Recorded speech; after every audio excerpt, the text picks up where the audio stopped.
The laptop hit the floor with a sickening crack, loud enough to silence the entire lounge. Every head turned as the woman responsible slid into the stolen seat, smirking like she had just claimed a throne. The black woman she'd assaulted stood frozen, her billion-dollar deal hanging by a thread, humiliation burning hot across her skin. Security was on the way, cameras were rolling, and the aggressor believed she had already won. But what she didn't know, what only the reader knows, is that the woman she just tried to humiliate wasn't merely a passenger. She owned the plane, the power, and the future that was about to erase hers. The air in John F. Kennedy International Airport's Terminal 4 was thick with the humid, anxious breath of 1,000 frustrated travelers. It was 4:30 p.m., and the 600 p.m. flight to London, Heathrow Flight 104, was, according to the flickering blue board, delayed. It was the third delay in 2 hours. The gate B-24 was a microcosm of societal collapse. Children shrieked, parents snapped, and businessmen loosened their ties, muttering curses into their phones. In the center of this storm, seated in one of the coveted cordoned-off first-class priority seats, was Serena Marshall. To the untrained eye, she was unremarkable. She wore dark, fitted denim, a pair of pristine white leather sneakers, and a simple, unbelievably soft-looking charcoal cashmere hoodie. Her hair was pulled back in a neat professional bun. Her only visible accessory was a slim platinum watch on her left wrist, a PC Philippe, though one would have to know watches to recognize its quiet five-figure value. She was 42, and she was the founder and CEO of Astra Global, a private equity firm that had, in the last decade, become a silent behemoth in the world of aerospace and technology. At this moment, she was not Serena Marshall, the titan of tech, as Forbes had recently dubbed her. She was just a passenger, her shoulders tight with stress, her gaze locked on the glowing screen of her ultra-slim laptop. On that screen was the final red-line draft of a $50 billion acquisition. The firm she was buying, a German robotics conglomerate, was the last piece of a puzzle she had been assembling for 3 years. This flight was the final step. She was flying to London to meet the board and sign the papers in person. The delay was problematic. She typed a rapid message to her COO, Ethan. The delay is now indefinite. What's our contingency? Before she could hit send, a shadow fell over her. Excuse me. The voice was high, sharp, and marinated in privilege. Serena looked up. A woman, perhaps in her early 50s, stood over her. She was the inverse of Serena's quiet luxury. She was a walking billboard. Her blonde hair was a helmet of expensive, rigid spray. Her sunglasses, worn indoors, were massive and black, with a gold YSL on the temple. Her trench coat was Burberry's iconic plaid, and she held a Louis Vuitton roller bag in one hand and a matching monogrammed purse in the other. Behind her hovered a man who looked like he had been apologizing his entire life. He was pale, sweating, in a linen suit, and clearly her husband. "Excuse me," the woman repeated louder this time, as if Serena hadn't heard. "You're in my seat." Serena blinked. "I'm sorry." "This area," the woman said, gesturing with a diamond-laden hand at the first-class priority seating sign, "is for first-class passengers. Your kind." She looked Serena up and down, her lip curling in disgust at the denim and sneakers. "Needs to wait over there." She pointed to the general boarding chaos. Serena maintained her composure, a lifetime of practice clicking into place. "I am a first-class passenger, Mum." "Oh, really?" The woman scoffed, a nasty little laugh escaping her. "Robert, can you believe this? They just let anyone in here now." Robert, the husband, stammered. "Caroline, please, let's find another seat. Look, there's one over there. I don't want that one." Caroline snapped, not taking her eyes off Serena. "I want this one. It's right by the charging port. I've had a very long day, and I am not going to stand here while this person takes up a seat she didn't pay for." The volume of her voice had attracted attention. A few people nearby looked up from their phones. Serena sighed, her deadline pressing on her. She did not have time for this. She held up her phone, displaying her digital boarding pass. "Mom, as you can see, seat 2A, first class. Now, if you'll excuse me, I need to work." She looked back at her laptop. Caroline Hoffman, unaccustomed to being dismissed by anyone, let alone a black woman in a hoodie, turned a shade of puce that clashed violently with her Burberry. "I don't know what app that is." Caroline lied, her voice rising to a shrill peak. "You probably faked it. You people are so good at faking things. You snuck in here, didn't you? Waited until the agent was busy and just walked past the stun." "Caroline, for God's sake, keep your voice down," Robert hissed, his eyes darting around. "I will not," Caroline declared. "I am tired of this. I am tired of affirmative action, giving people things they haven't earned. My husband and I pay full fare. We are valuable customers, and I will not be crowded out of my own designated area." Serena slowly closed her laptop. The final critical message to Ethan was unsent. The deal, her $50 billion deal, was hanging in the balance, and this woman, this Nat, was buzzing in her face. Mum Serena said, her voice dropping to a low, cold level. "You are making a spectacle of yourself. You are also making some very serious and, frankly, defamatory assumptions about me based on my race. I suggest you walk away." "Oh." Caroline gasped, placing a hand on her chest in mock horror. "Oh, now I'm a racist. Is that it? You can't get your way, so you pull the race card. Unbelievable. I'm not the one doing anything wrong. You are the one stealing a seat." Before Serena could even stand, Carolyn did the unthinkable. She grabbed Serena's laptop bag, a simple, unbranded leather satchel, sitting by her feet, and threw it. The bag, containing the laptop with the multi-billion-dollar deal, skidded across the terminal's polished floor and slammed into a metal trash receptacle. A horrifying, definitive crack echoed in the suddenly silent gate area. "There," Caroline said, brushing her hands together. She plopped herself down in the seat Serena had just vacated. "That's better." For a full second, the entire gate held its breath. Serena Marshall, the woman who had faced down hostile boards and navigated international market crashes without flinching, felt a sudden hot rush of pure, unadulterated fury. She looked at her bag. She looked at the woman, and then she spoke, her voice utterly devoid of warmth. "You have no idea what you've just done." The silence that followed the crack of the laptop was crystalline. Every eye in the B-24 gate area was now locked on the tableau. Caroline sitting smugly in the stolen seat. Robert looking like he wanted to be vaporized. And Serena standing perfectly still, her face a mask of controlled ice. A young man a few seats away filming the whole thing on his phone muttered, "Oh, damn." Karen went nuclear. Caroline, enjoying her victory, crossed her legs. "I know exactly what I did. I removed your property so I could take the seat I am entitled to. You can pick it up on your way to the back of the line." Serena's eyes flicked to the gate agent's desk. The agent, a young woman named Maria, was already on her radio. Her eyes wide with panic. She had seen the assault. Serena took a deep, measured breath. The laptop was secondary. The audacity was primary. "Get up," Serena said. "It wasn't a request. I will not." Caroline sniffed. "You can't tell me what to do. I've already called security. You're the one causing the disturbance." "Mom," Robert stammered, tugging on his wife's sleeve. "Caroline, that was her computer. You can't just throw people's things. That's destruction of property. Get up. Let's just go." "Stop being so weak, Robert," she hissed. "I'm handling it.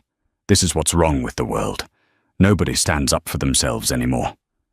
Serena walked slowly, not to her bag, but directly to Caroline. She stood over her. The 511 Koyo was an imposing figure. When she wasn't trying to blend in, the quiet power she usually kept, damped down, was now radiating from her like heat. "You assaulted me," Serena stated, her voice resin musicant. "You touched my person to take this seat, and then you destroyed my property. You did this because I am a black woman, and you assumed I did not belong. I assumed no such thing." Caroline shrieked, her facade of calm cracking under Serena's direct, unblinking gaze.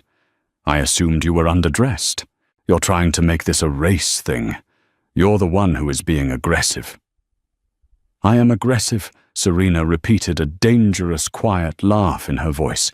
"You threw my bag across the terminal. And you did it," she added, her eyes narrowing. "In front of about 50 cameras." Caroline's eyes darted around. She was only now registering the sea of smartphones pointed at her. The audience she had craved seconds ago now felt different. She had been performing for a crowd she assumed would be on her side. Looking at their faces, disgusted, shocked, amused, she realized her error. You're all just siding with her because she couldn't finish the sentence, because you're a racist bully lady," the young man filming called out. "We all saw it. How dare you, Mom?" "Mom!" The gate agent Maria rushed over her radio, squawking. "I need you to please step away from the passenger. You are in a restricted seating area." "I am a first-class passenger," Caroline yelled, waving her own ticket. "Check it." "Caroline Hoffman, my husband and I are in 3B and 3C. Maria glanced at the ticket. "I see that, Mum, but this passenger," she gestured to Serena, "is also a valid ticket holder, and you just assaulted her. I need you to move." "I will not move. I'm pressing charges against her for harassment and for threatening me." It was at that moment that 2 Port Authority police officers arrived, their faces set in the weary masks of men who deal with JFK Karens a dozen times a day. All right. What's going on here?" The taller officer Miller said, his voice a low rumble. Before Serena could speak, Caroline launched into a hysterical, high-pitched monologue. "Officer, thank God you're here. This woman," she pointed a shaking diamond-encrusted finger at Serena, "refused to move from a seat she didn't pay for. She's not even in first class. When I told her to move, she became aggressive. She threatened me. I was in fear for my safety. I pushed her bag away in self-defense." Officer Miller looked at Serena. He looked at the bag 20 feet away by the trash can. He looked at the 50 phones still recording. In self-defense, Miller repeated, his face deadpan. Yes, she was looming. Serena just shook her head. "Officer, my name is Serena Marshall. That woman, Caroline Hoffman, demanded my seat.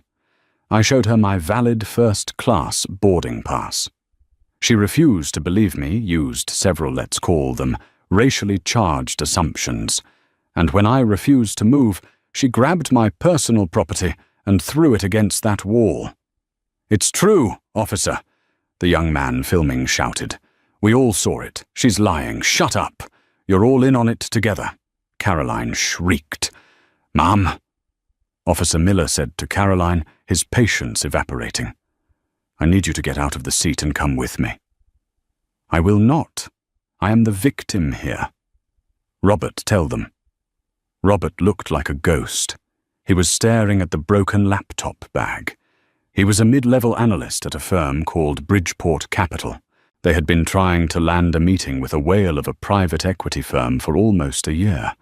A firm he was just now remembering was called Astra. His blood ran cold. He looked at Serena, really looked at her, and a horrible, sickening feeling of recognition began to dawn. "Robert, he stammered. "This is ridiculous," Caroline shouted. "I am a prominent member of the Greenwich community. You can't treat me like this. I demand to speak to your superior. I demand, bing bong. The PA system crackled to life, cutting through her tirade. "Good evening, ladies and gentlemen.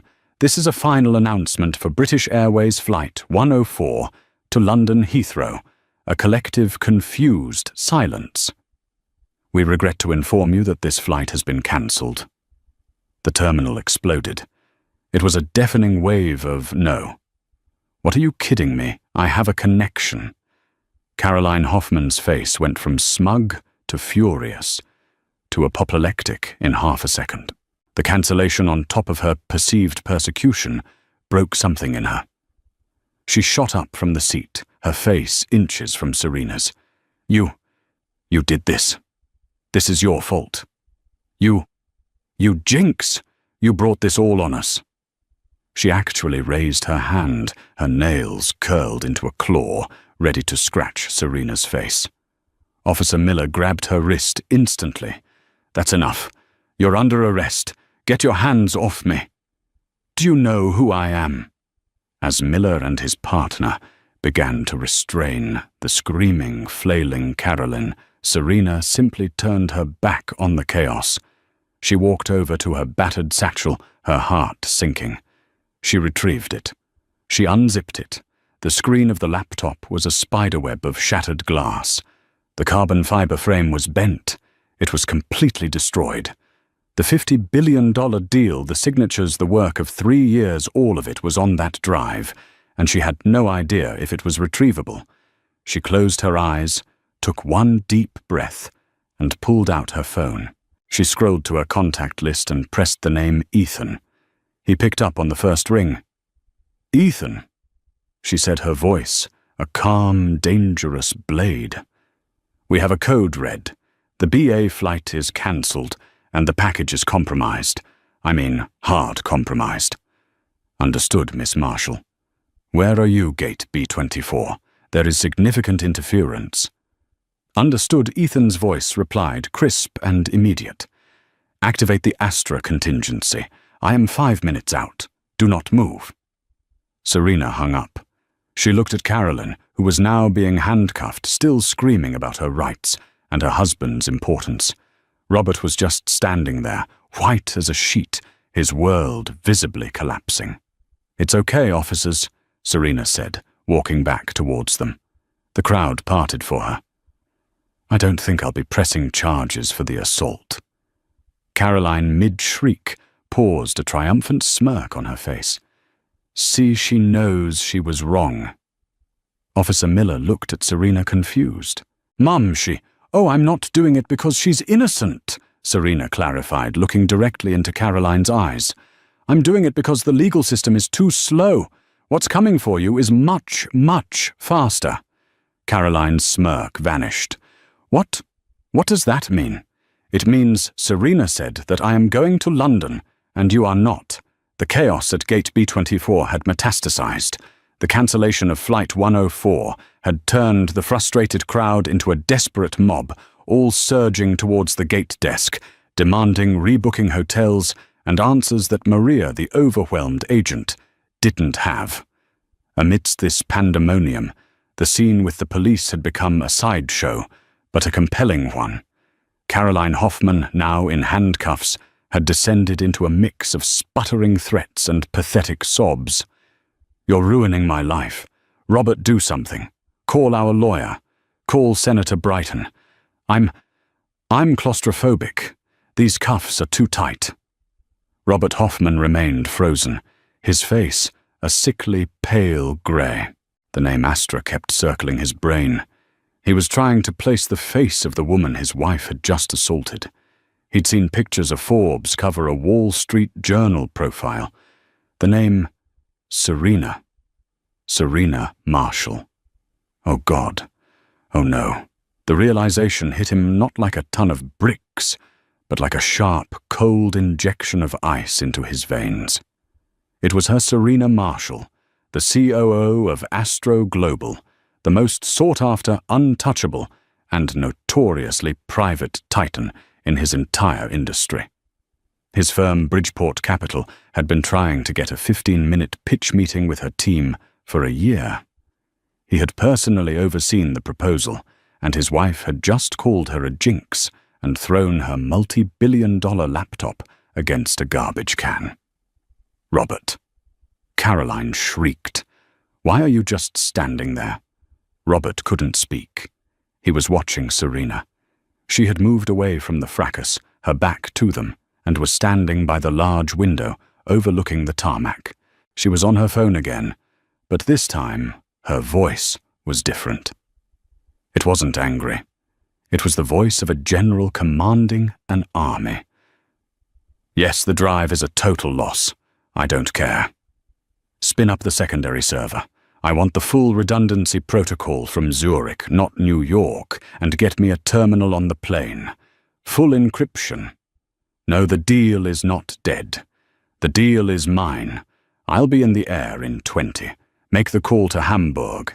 Tell them I'm on my way, and I'll have the revised signature packet upon landing." Officer Miller, holding a struggling Caroline, walked over to Serena's side. "Mum, Miss Marshall, even if you're not pressing charges for the assault, she's still being detained for disorderly conduct and resisting arrest. We'll need a formal statement from you." Serena nodded, never taking her eyes off the tarmac. "You'll have it. My legal team will be in touch with your precinct within the hour to file the full report. They'll also be forwarding you the damages estimate for my property. You can let her go now." "Mum, I can't just—" Officer Serena said, finally turning to him. Her gaze was so commanding, it stopped him mid-sentence. "Your priority right now is the near riot happening at that gate desk." Serena gestured to Caroline, "Is no longer my concern. My team is here." As if summoned by her words, a new energy cut through the chaos. 3 men, all dressed in identical, impeccably tailored dark grey suits, moved through the crowd. They didn't push. They simply appeared, and the crowd parted for them. The man in the lead was Ethan Serena's COO. He had a sharp face, cold blue eyes, and an earpiece. He walked directly to Serena, ignoring the police, Caroline, and the gawking bystanders. "Miss Marshall," he said, his voice a low professional hum. "The Astra is fueled, flight plan filed and cleared. We have a 15-minute window. My laptop is destroyed," Serena said, holding up the ruined satchel. "We know a new unit is on board, fully cloned from the Zurich server, as of 2 hours ago. You've lost nothing." A visible wave of relief washed over Serena's features. "Good." "The signature packet being printed on board as we speak," Ethan said.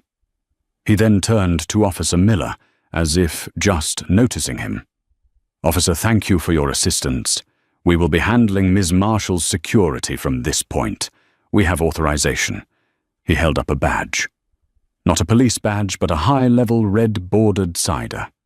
Secure identification display area badge that gave him access to any part of the airport. Officer Miller, recognizing an authority that superseded his own, nodded slowly. "Right. But what about her?"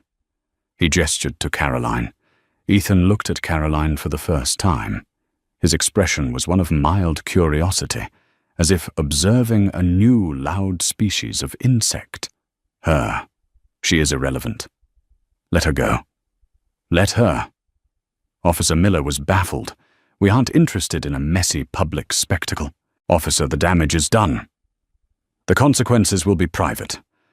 Caroline, who had been listening to this, found her voice again.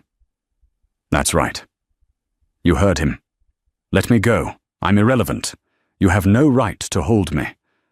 Miller, caught between a rock and a hard place, and with a real crowd control problem mounting, made a command decision. He undid the handcuffs. "Mum, you are being released, but you are being issued a summons for disorderly conduct. If you cause one more problem, you're going to jail. Do you understand me?" "Yes. Yes." "Whatever." Caroline spat, rubbing her wrists. She glared at Serena. "You think you're so smart calling your little boyfriends? You still missed your flight. We all missed our flight. You're stuck here with the rest of us, sweetheart." Serena didn't even look at her. She just looked at Ethan. "Let's go this way, Mom," Ethan said. He and the other two men formed a protective wedge around Serena. They didn't walk towards the exit. They didn't walk towards the rebooking line. They walked towards an unmarked grey service door near the end of the concourse, one that read, "Flight crew only." Caroline watched them go, her brain failing to compute. Where are they going? You can't go that way. That's an exit. They're trying to skip the line. Driven by a toxic combination of fury, entitlement, and a bizarre need to see this through, she grabbed Robert's arm. "We're following them." "What, Caroline?" "No." Robert whispered, his voice shaking.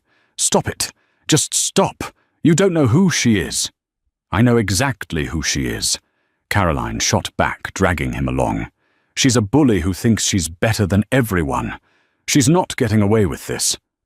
She and Robert stumbled after Serena's team. They reached the grey door just as the last security man was closing it. "Hey, stop!" Caroline shouted, and she shoved the door open, stumbling into the sterile, fluorescent-lit corridor beyond. The private security man turned his face, hardening. "Mum, this is a restricted area. You're fleeing!" Caroline yelled, her voice echoing in the concrete hallway. "You're trying to run away after you had me arrested. You can't just—" Her voice died. At the end of the short corridor was another door. This one opened to the outside. The smell of jet fuel and the high-pitched whine of an auxiliary power unit flooded the hallway.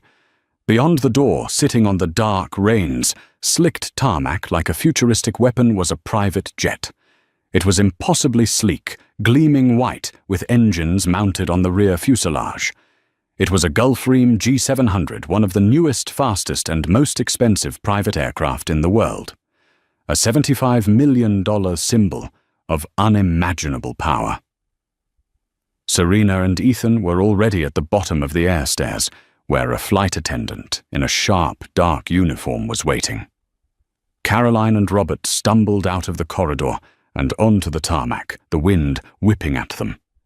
They froze. The scene was surreal. The massive, chaotic terminal was behind them. In front of them was this vision of ultimate wealth and freedom. Caroline stared, her mouth open. What is this?" Serena paused at the bottom of the stairs. She turned the light from the jet's cabin, illuminating her face. She looked at Caroline, who was now just a damp, furious, and profoundly confused woman standing in a restricted zone. "You said I was stealing a seat," Serena called out over the engine's whine. "You were right," she gestured to the plane. "This is my seat. This is the Astra." The name hung in the air heavier than the scent of jet fuel. Astra for Caroline. The word meant nothing. It was just a name, probably some pretentious label for a charter service. So what? She yelled, her voice thin against the whine of the APU. "You rented a plane. Good for you.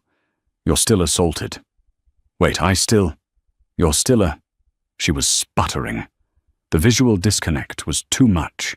The woman in the hoodie, the racist assumptions, and the $75 million jet parked on the tarmac. Her brain couldn't build a bridge. But Robert Hoffman's brain did. He was no longer pale. He was a shade of translucent white, and his breathing was shallow. He wasn't looking at the plane. He was staring at Serena's face. Serena Marshall, CEO, Astra Global Astra, the Gulfstream, G700, the Astra. It wasn't a charter. It was hers. The company, the plane, the name. "Robert, say something." Caroline shrieked, shaking his arm. "Don't let her just win!" "Caroline." Robert's voice was a strained whisper. "Shut up. Just please, for the love of God, shut up. I will not." "Who does she think she is?" Ethan Serena's Kaio stepped down from the stairs and walked towards the Hoffmans. His pace was unhurried, his face impassive. "Ms. Marshall," he said, speaking to Caroline, but using Serena's name, "is the founder and CEO of Astra Global, company my team, he gestured to his security. And this aircraft he gestured to the Gulf Ream belonged to. He stopped a few feet from them. You are trespassing on a secure federal tarmac. You followed a private passenger into a restricted area. You are at this moment committing several felonies. I wish, Caroline stammered. It was Robert who finally broke. Ms. Marshall, he cried, lurching forward. One of the security men put a firm hand on his chest, stopping him. Ms. Marshall, Robert shouted, his voice cracking with desperation. I'm Robert Hoffman from Bridgeport Capital. I am so sorry. My wife, she didn't know. I didn't know, please. Serena watched him, her expression unreadable. She recognized the name. Bridgeport Capital, a mid-tier investment house. They had been aggressively lobbying her firm for months, trying to get in on the German acquisition deal as minority partners. Bridgeport Capital, Serena said, her voice carrying easily. Yes, I remember your proposals. They were unimpressive. Robert flinched as if she had slapped him. And you, Serena, continued, her gaze shifting to Caroline. Our Caroline Hoffman, wife of Robert, prominent member of the Greenwich community. Caroline's eyes widened. How do you know that? While you were screaming at the police, Serena said, my COO did a full workup on you. Your address, your husband's employer, your country club, the mortgage on your 4000 QFT estate, the outstanding loan on your Range Rover. The specificity of the details drained the last bit of color from Caroline's face. This wasn't a simple spat anymore. This was something else. This was power on a level she had never encountered. You destroyed a laptop. Serena continued, her voice clinical and cold. That laptop contained the final drafts of a $50 billion acquisition. By throwing that bag, you didn't just break a piece of electronics, Mrs. Hoffman. You attempted in your ignorant racist tantrum to sabotage a deal that employs over 30,000 people worldwide. I didn't mean to, Caroline whispered, tears of terror now welling. It was a mistake. I'll pay for it. I'll buy you a new one. Serena actually laughed. It was a short, sharp, mirthless sound. Buy me a new one. This isn't about the money, Caroline. This is about the assumption. You looked at me, and you saw someone who didn't belong. You saw someone beneath you. You saw someone you could bully, assault, and dismiss. She took a step closer. You weren't punching down. You just had no idea how high up you were punching. You, Mrs. Hoffman, are a liability, not just to your husband, but to anyone associated with you. Please, Robert begged. Ms. Marshall, please. It won't happen again. We will do anything. Don't ruin us. I have a family. So do I, Serena said. So do the thousands of people who work for me. You, Mr. Hoffman, stood by while your wife berated, assaulted, and racially profiled me. You were complicit. You were a coward. And cowardice is something I do not tolerate in my business partners. Partners, Robert asked, confused. You were on the short list to manage the pension funds for the new German acquisition, a $700 million contract, Serena said flatly. Ethan, make a note. Bridgeport Capital is now on the permanent exclusion list. Robert's legs gave out. He physically crumpled to his knees on the wet tarmac. No, please, Miss Marshall. That's my whole career. No, you should have thought of that, Ethan said calmly before you enabled her.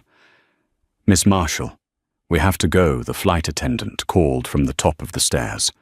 We're losing our takeoff window. Serena nodded. She turned and began to ascend the stairs. Wait, Caroline shrieked. The reality of her husband's financial ruin, of her ruin finally penetrating her bubble of entitlement. Wait, you can't do this. It's not fair. Serena paused on the top step. She looked down at the two of them, one kneeling and broken the other, shaking with impotent rage. Minutes ago, "You snatched my seat on a commercial flight," Serena said, her voice cutting through the night. "And now you're trespassing in an attempt to what? Stop my private jet from taking off. The flight to London is cancelled, Mrs. Hoffman, but my flight is just getting started." She turned, stepped into the warm, luxurious cabin, and disappeared from view. The heavy air stair door began to whine, sealing with a pneumatic hiss.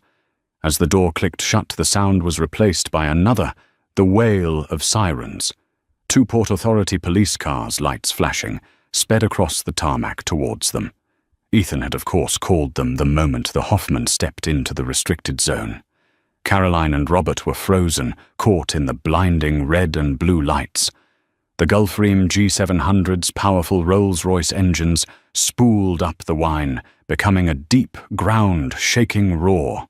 The plane began to taxi its navigation lights, slicing through the darkness. Caroline and Robert were left kneeling on the tarmac, surrounded by police, as the Astra Serena Marshall's personal, private, powerful seat thundered down the runway and climbed impossibly fast into the night sky. While Serena Marshall was climbing to 40,000 at FT, sipping an espresso and reviewing the fresh signature packets printed by the onboard assistant, the digital life of Caroline Hoffman was being executed. The first shot was fired by User, or NYC Fly Guy, the young man at the gate who had filmed the entire encounter. The video he posted to TikTok, Twitter, and Instagram was 8 minutes long. It was titled, "JFK Karen Has Meltdown. Assaults Black Woman for First-Class Seat." Wait for the twist. The video was damning. It captured everything. "This area is for first-class passengers. You people are so good at faking things. I'm tired of affirmative action, giving people things they haven't earned." The clear, audible crack as she threw the laptop bag, her hysterical lying victim act to the police, her final furious shriek, You jinx!" The internet, in its collective, relentless and terrible power, descended. Within 15 minutes, Caroline Hoffman was identified. Her Facebook profile, set to public, was a goldmine of smug, privileged content. Photos at the Greenwich Polo Club fundraisers for conservative politicians and vaguely racist memes shared under the guise of just asking questions. Within 30 minutes, Robert Hoffman was identified.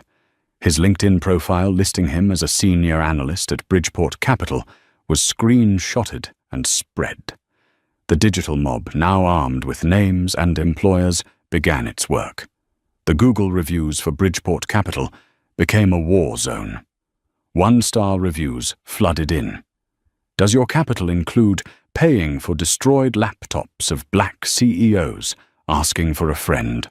Fired my entire portfolio after seeing how your senior staffer, Robert Hoffman, and his racist wife treat people. Avoid company culture clearly supports racism and assault." The Bridgeport Capital switchboard, run by a bewildered night security guard, lit up with calls all demanding Robert Hoffman be fired. At 7:00 p.m., 1 hour after the incident, the CEO of Bridgeport Capital, Daniel Stein, was pulled out of a charity dinner. His PR chief showed him the video. Stein watched, his face growing paler. He didn't just see a PR crisis. He saw the $700 million Astra Global Pension Fund, a contract he had been personally chasing, evaporate. He didn't know the woman in the hoodie was Serena Marshall, but he knew the optics were a disaster. At 7:05 p.m., he received an email. The sender was Ivan's office of the CEO Astra Global. Wait user said no, Vance, retcon. The sender is E. Cole office of the CEO Astro Global. The email was short. Subject incident at JFK Terminal 4. R. Hoffman. Mr. Stein. This evening your employee Robert Hoffman was complicit in a physical and verbal assault on our CEO, Miss Serena Marshall. This behavior is unacceptable. As of this moment, Bridgeport Capital is permanently blacklisted from all Astra Global portfolios and all subsidiary partnerships effective immediately. A full report of the incident, including video evidence, is being forwarded to your legal department. We advise you to handle this internally with appropriate severity." Daniel Stein read the email, his hands shaking. Serena Marshall. It was her. Robert Hoffman, his own employee, had stood by while his wife assaulted the Serena Marshall. He made 2 calls. The first was to the company's lawyers. The second was to HR. At 7:30 p.m., as the Astra was clearing the coast of Newfoundland, Bridgeport Capital posted a statement on all its social media channels. This evening we were made aware of a video showing a deeply disturbing incident at JFK International Airport. The behavior displayed by Caroline Hoffman and the complicity of our employee, Robert Hoffman, is antithetical to the values of Bridgeport Capital. We have a zero-tolerance policy for racism assault and any behavior that degrades the dignity of others. Effective immediately, Robert Hoffman's employment with Bridgeport Capital has been terminated. It was a corporate execution, swift and brutal. Meanwhile, Caroline Hoffman's world was also on fire. The prominent member of the Greenwich community was being digitally dismembered. The Greenwich Country Club, where she was scheduled to host a tennis brunch the next weekend, was getting slammed. Members were emailing the board, horrified to be associated with her. Is this the kind of person who represents our club? My wife and I will be suspending our membership until Mrs. Hoffman is removed. The various charities she sat on the boards of were in panic mode. By 8:12 p.m., she had received 3 separate emails from fellow board members asking her to step down, effective immediately to avoid further distraction from our mission. The hard karma was not just a single event, it was a cascade. Back at JFK, Caroline and Robert had been processed for trespassing. They were released from the Port Authority precinct at 8:30 p.m., their summons in hand. They had to take a taxi back to the long-term parking, as their original flight was, of course, gone. Robert's phone had died. Caroline's was on 5% when they finally got into their Range Rover and plugged their phones in the digital avalanche, hit them. Robert's phone buzzed so violently it sounded like an alarm. 1,000 notifications, emails, voicemails, texts. The first one he saw was the email from HR, subject termination of employment. The second was the text from Daniel Stein. You're done. Don't ever contact me again. The third was a link from his brother, showing him the official Bridgeport Capital Twitter statement. Robert simply stared at the screen, his mind blank with shock. Caroline, meanwhile, had opened Instagram. She had been tagged in thousands of posts. Her comments were a sea of hatred. She saw the video. She saw the statement from her husband's company. "Robert," she whispered, her voice trembling. "Robert, they fired you." Robert didn't respond. He just sat in the driver's seat of the dark parking garage, his hands gripping the steering wheel. "Robert," she said more urgently. They're calling me. They're calling me. Airport. Karen, the Greenwich Club. They suspended my membership." Robert let out a sound. It was a half laugh, half sob. You did this." He slammed his fist against the dashboard. "You with your I'm entitled. Your get me the manager. Your mouth. I didn't know." She cried, the tears now real. "How could I know she was dressed like trash. She was dressed like someone who doesn't need to impress anyone." Robert roared, his voice cracking. "She was dressed like someone who owns the world. And you just had to have that seat. You just had to run your mouth. You couldn't just be. You destroyed us. You destroyed me." It was a mistake he screamed. A mistake is taking the wrong exit. This was a character flaw. This was you, Caroline. All of you.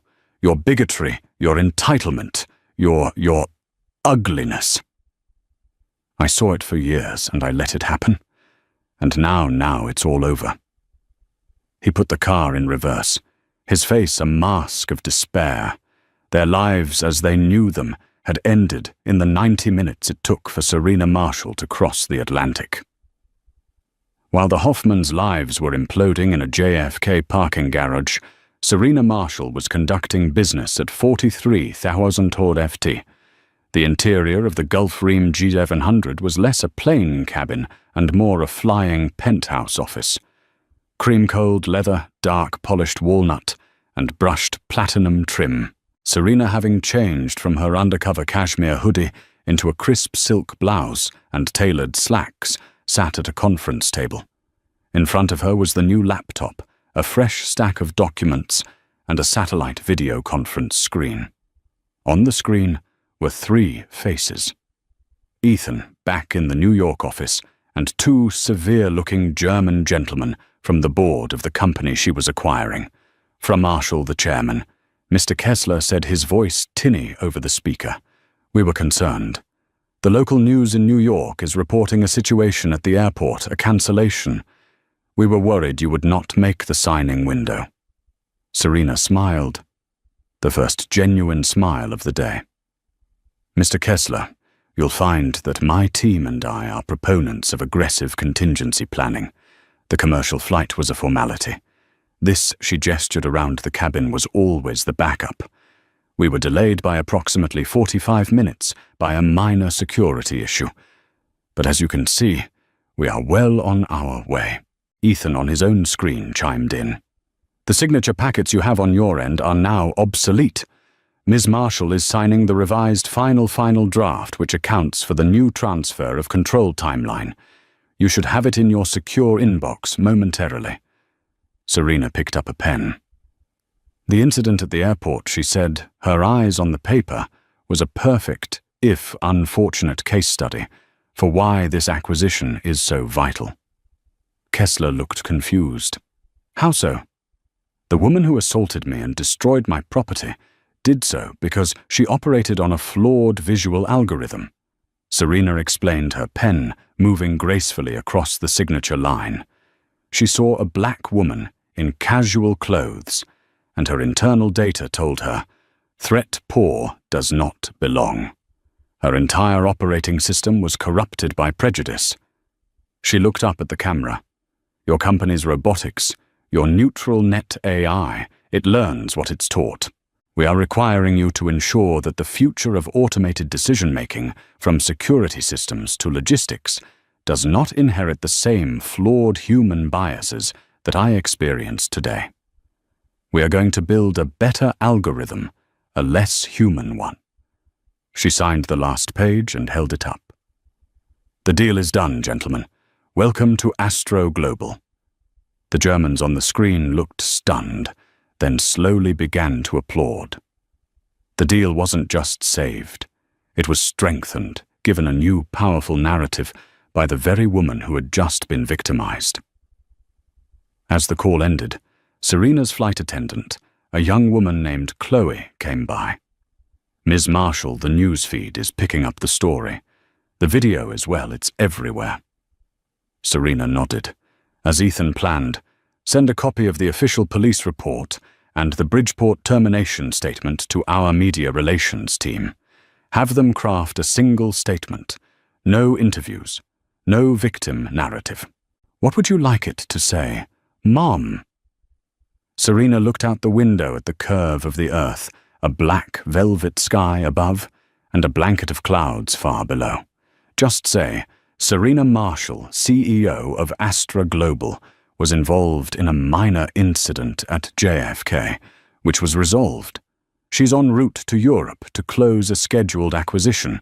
Astro Global has zero tolerance for bigotry, and we are pleased our partners at Bridgeport Capital acted swiftly to correct the behavior of their employee. That's it. We don't punch down. We just cut them off. Yes, ma'am. Chloe returned a moment later. There is one other thing.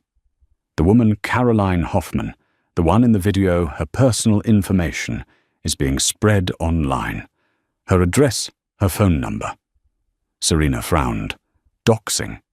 Yes, our team is monitoring it. We have the ability to amplify it, or we can request the platforms take it down. Serena considered this. The hard karma was one thing. This was another. No. Have our digital team actively scrub the private data. The PII home address, phone numbers. Get it all taken down. Use our priority flags at Twitter and Meta. Chloe looked surprised. Mum? After what she did. What she did in public. Serena said her consequences should be public. Her job, her social, standing, her husband's career. That is the karma. I'm not in the business of getting people physically hurt in their own homes. We are not them. We don't harass. We don't bully. We simply win. Is that clear? Yes, Miss Marshall. Very clear. Serena leaned her head back against the leather seat. The roar of the engines was a comforting blanket. She had turned an assault into a teaching moment. She had turned a potential disaster into a new corporate mission statement. She had handled the racist. She had fired the complicit husband. And she had protected the very person who attacked her from the worst excesses of the digital mob. It was in all a masterclass in power. The plane banked gently, beginning its descent toward London, where a $50 billion deal and the future of her company awaited. The thought of Caroline Hoffman screaming in a parking garage was already 1,000,000 miles away. 6 months later, the name Airport Karen had faded from the viral cycle, replaced by new outrages and new memes. But for Caroline and Robert Hoffman, the consequences were permanent. They were in the process of selling the Greenwich house. They had to. The bank was for closing. Robert terminated for cause, and blacklisted by the only firm that mattered in his industry, was unemployable. No one in finance would touch him. The $700 million contract he had lost was the stuff of legend, a brutal career-ending mistake. He was now trying to reskill as a high school math teacher, taking online classes at a community college. Carolyn was a social pariah. The country club membership was revoked. The charities had scrubbed her name from their letterheads. Her friends no longer returned her calls. When she went to the local Whole Foods, she was met with whispers and pointed cell phones. She was notorious. Their lives had been stripped down to the studs. The luxury cars were repossessed. The designer bags were sold on eBay to pay for lawyers who were handling their messy, acrimonious divorce. Their final meeting to sign the last of the papers took place in a drab lawyer's office in Stamford. You know, Robert said, his voice hollow, not looking at her as he signed his name. I looked her up. Serena Marshall. Do you know her story, Caroline Thinner? Her hair, now, its natural mousy brown, just stared at the table. She grew up in foster care, went to Stanford on a full scholarship, started her company with a single loan and her own code. She built everything from nothing. And you who were given everything. You looked at her and saw trash, all because she was wearing a hoodie. Stop it, Robert, Caroline whispered. It's just the irony. He laughed, a dry, bitter sound. We were the imposters. We were the ones faking it. All our debt, all our posturing. We were the ones who didn't belong in that first-class lounge. She did. She probably owned the damn airline for all we know. It doesn't matter, Caroline said. It's over. It is. Robert agreed. He stood up, placing the pen down. Goodbye, Caroline. He walked out, leaving her alone, with the papers that finalized their ruin. That same evening, Serena Marshall was in New York, standing on the stage of the Metropolitan Museum of Art's Great Hall. She was at a gala, accepting an award for Philanthropist of the Year for her new foundation, the Astra Algorithm Initiative, dedicated to funding and guiding minority women through STEM programs. She looked radiant in a deep blue shimmering gown. After her speech, as she mingled, a young, eager reporter from a tech journal approached her. Miss Marshall, a quick question. 6 months ago, you were the subject of that That viral video at JFK. Serena's smile didn't waver. Her security team tensed, but she gave them a slight nod. I remember the incident. Yes, she said. That woman, Caroline Hoffman, and her husband, their lives were frankly ruined. The reporter said a little nervously. Some people said the karma, as the internet called it, was too severe. That your response blacklisting the husband's firm was too much. What do you say to that? Serena took a sip of her champagne. She looked at the reporter, her eyes clear and direct.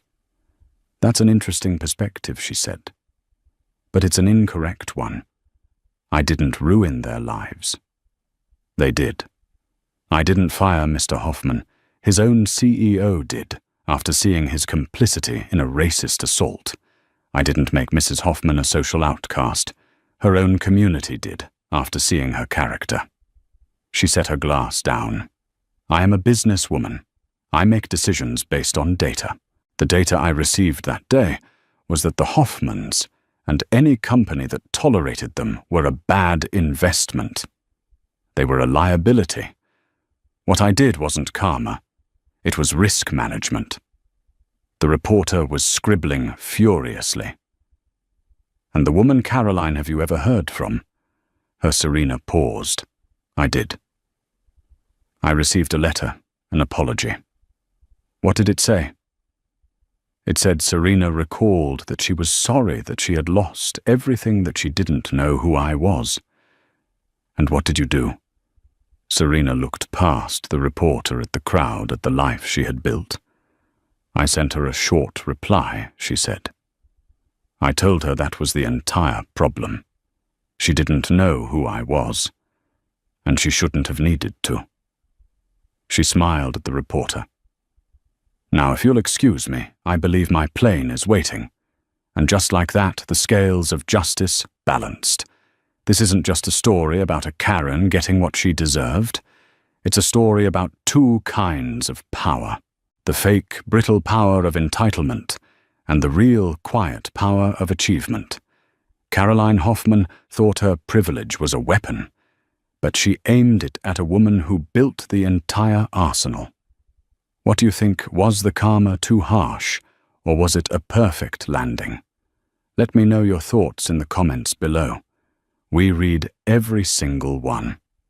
And if you love stories where entitlement crashes and burns against reality, make sure you hit that like button, share this video with someone who needs to see it, and most importantly, subscribe to the channel. We have new stories coming every single week, and you won't want to miss a single.